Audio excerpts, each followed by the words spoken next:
Nancy, ya cerramos. Sí. Gracias, Ay, presidenta. Reina, la última vez te di la palabra a ti. Buenos días, presidenta. Nancy Flores, de la revista Contralínea. Aprovechando que está el Gabinete de Seguridad, presidenta, pues poder preguntar si se tiene Mira, hoy le dimos la palabra a Proceso, a Fórmula. O sea, todos tienen aquí. A Carlos no le dimos hoy la palabra, le toca mañana.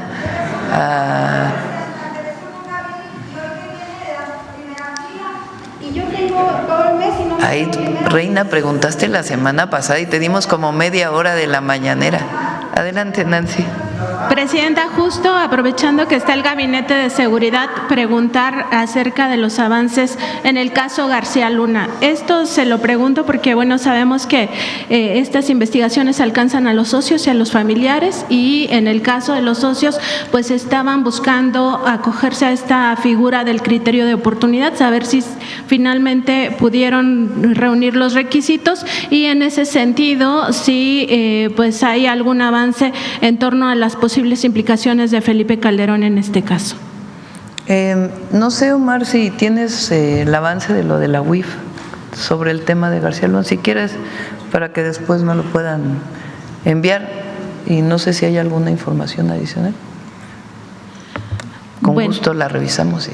En el caso de la Universidad Nacional Autónoma de México, preguntarle, presidenta, si se está revisando el trasfondo de estas amenazas falsas de bomba, sobre todo para saber si está algún actor político o social tratando de desestabilizar a nuestra máxima casa de estudios. Sí. Omar, ¿quieres comentar algo sobre las amenazas de bomba en la UNAM? Si se está investigando. Sí, como lo comenté hace unos minutos, en cualquier tipo de amenaza, nosotros, bueno, las primeras denuncias las atendió la Policía de la Ciudad de México, pero estamos colaborando también. En cualquier tipo de llamada, de amenaza, de bomba o de cualquier riesgo, la Secretaría de Seguridad trabaja primero para, como lo mencioné hace unos minutos, para verificar la veracidad o la gravedad de la llamada.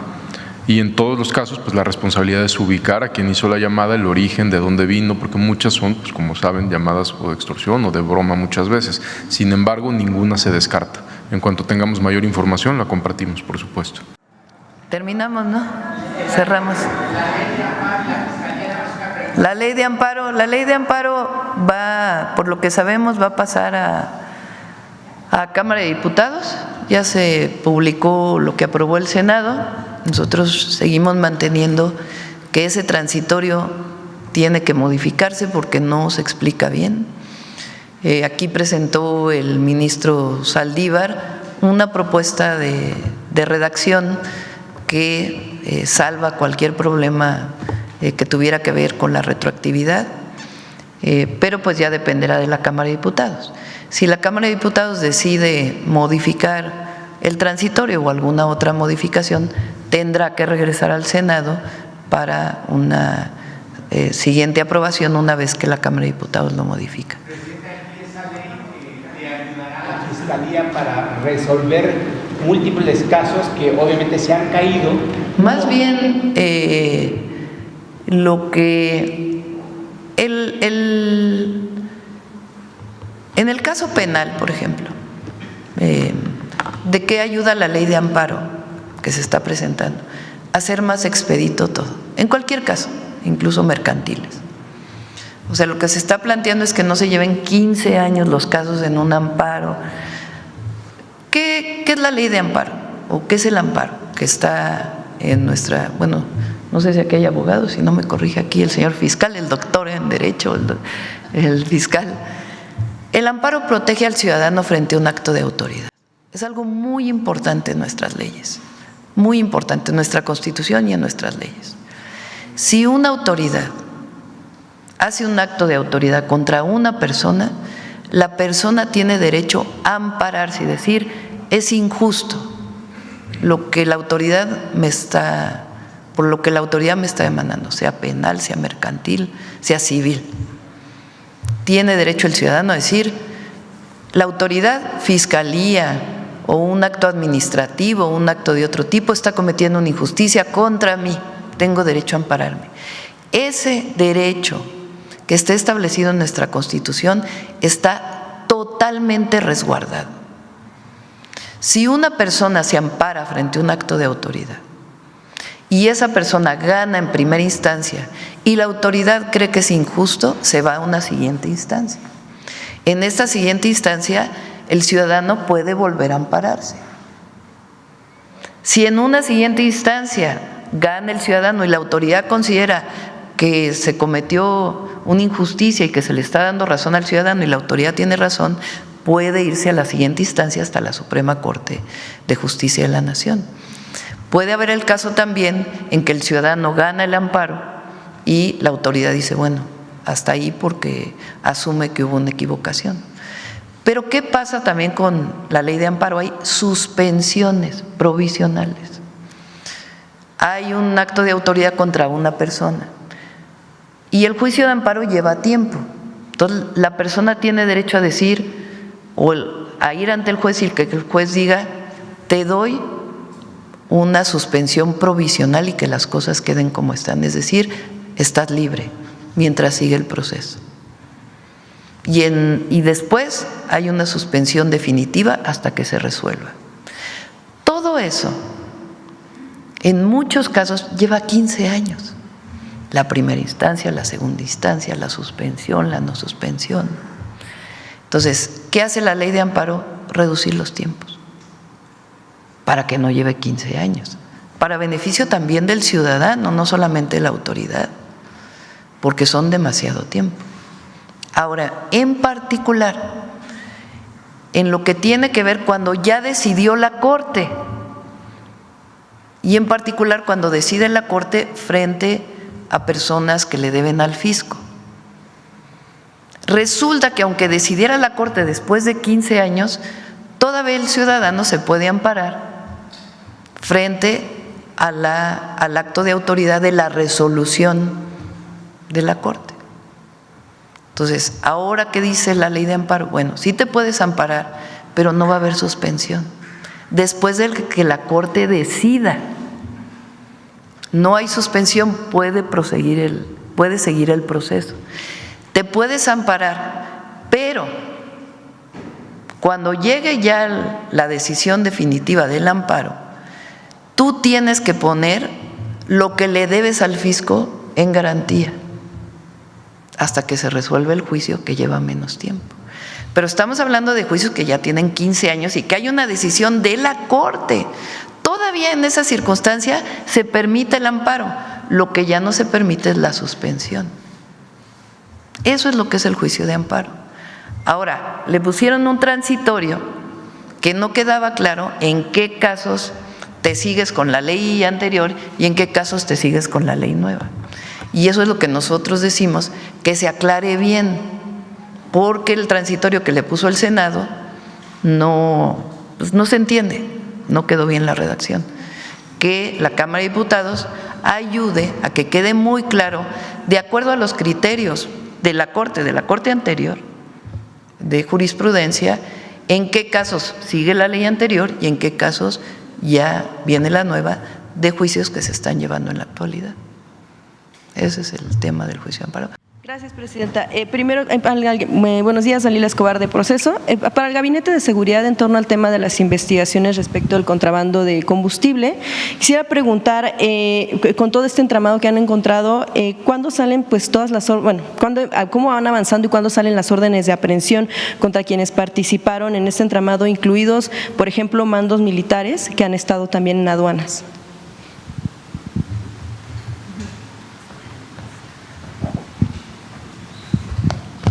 ¿Me lo repite? Sí, por favor. Sí, claro, que tiene que ver con el tema de cuándo salen las órdenes de aprehensión de todo este entramado que han encontrado con el asunto del huachicol fiscal, órdenes de aprehensión en contra de pues todos quienes participaron, incluidos mandos militares que han estado en aduanas.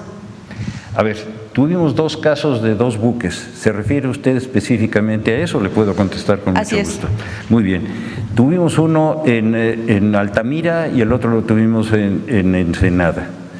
En el caso de Altamira, el barco está asegurado por la Armada. Se obtuvieron 8 órdenes de aprehensión en contra de las personas responsables, 3 ya se han cumplido. Está asegurado tanto el barco como toda combustible que se logró asegurar, igual que el lugar que aseguró, igual que todos los transportes.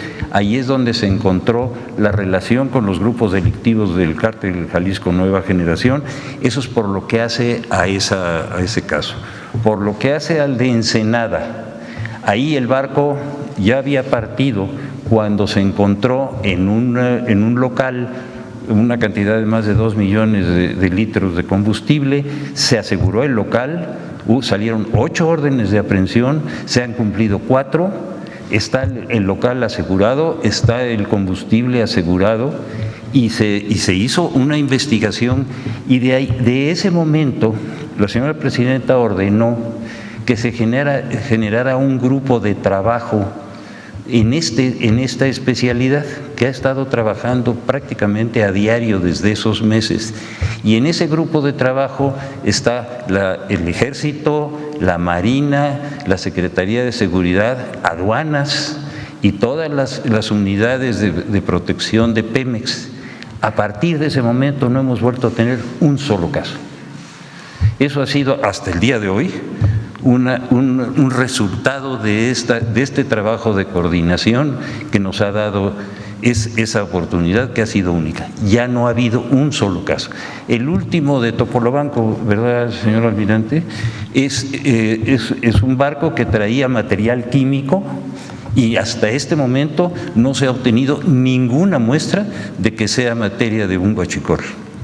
Okay. En ese sentido, con todo lo que usted ha mencionado, con la investigación que se ha dado respecto de este contrabando, que por supuesto generó alerta a partir del hallazgo pues, de estos buques y que se inician las investigaciones, estas investigaciones han obviamente escalado para determinar hasta qué punto se ha permitido que se diera este contrabando, desde hace cuánto tiempo. Quisiera preguntarle, ¿han encontrado ustedes que se dio? Si las responsabilidades alcanzan, por supuesto, como ya lo han mencionado en otras ocasiones, a elementos pues de la Marina, pero también a mandos militares, a particulares, a empresarios, a agentes aduanales. Quisiera preguntarle en ese aspecto. Todos los elementos de prueba que se han ido obteniendo han permitido todos estos procesos que han dado esos resultados que son públicos, tanto con personal de aduanas como con personal de cualquiera de las instituciones que hayan participado, y eso ha sido una información pública que se ha dado ampliamente. ¿Todavía faltan órdenes de aprehensión por ejecutarse en este sentido de todas las investigaciones? Sí, por supuesto. ¿No sí. podría hablar de cuántas todavía? Imagínense.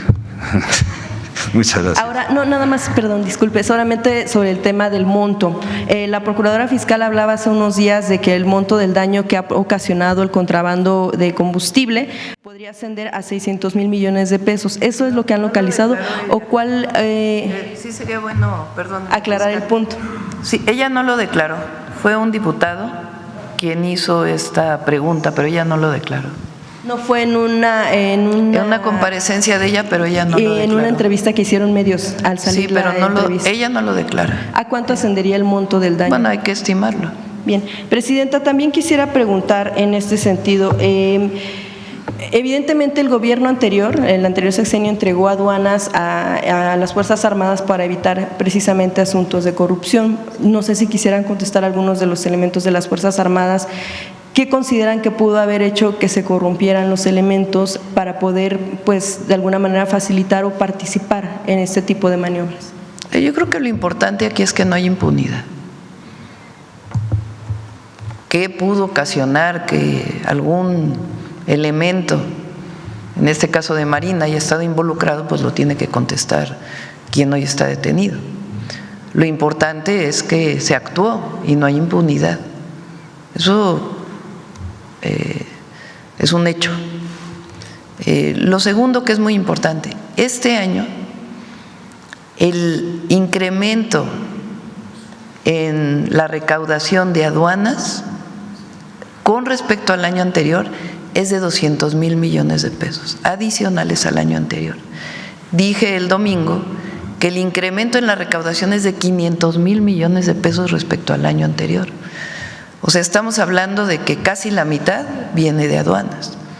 Al aumentar la recaudación de aduanas, pues tiene que ver con mayores controles y distintas acciones que se han tomado, en las cuales ha ayudado mucho los elementos de Marina y de Defensa que están en cada una de las aduanas.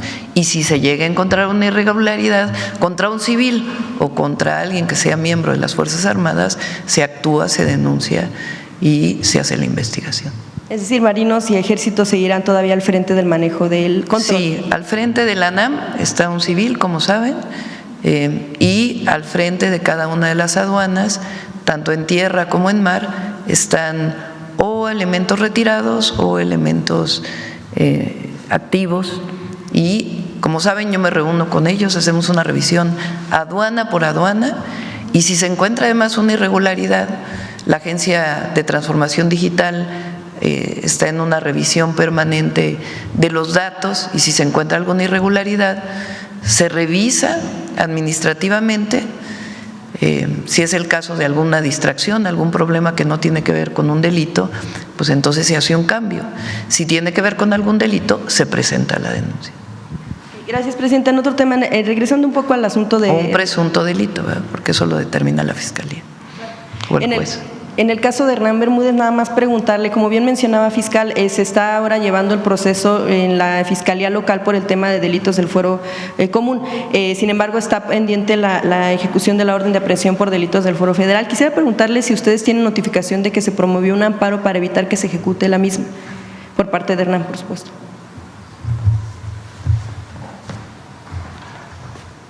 ¿En qué caso específico? En el caso de Hernán Bermúdez Requena, falta la orden que se ejecute la orden de aprehensión por delitos del fuero federal.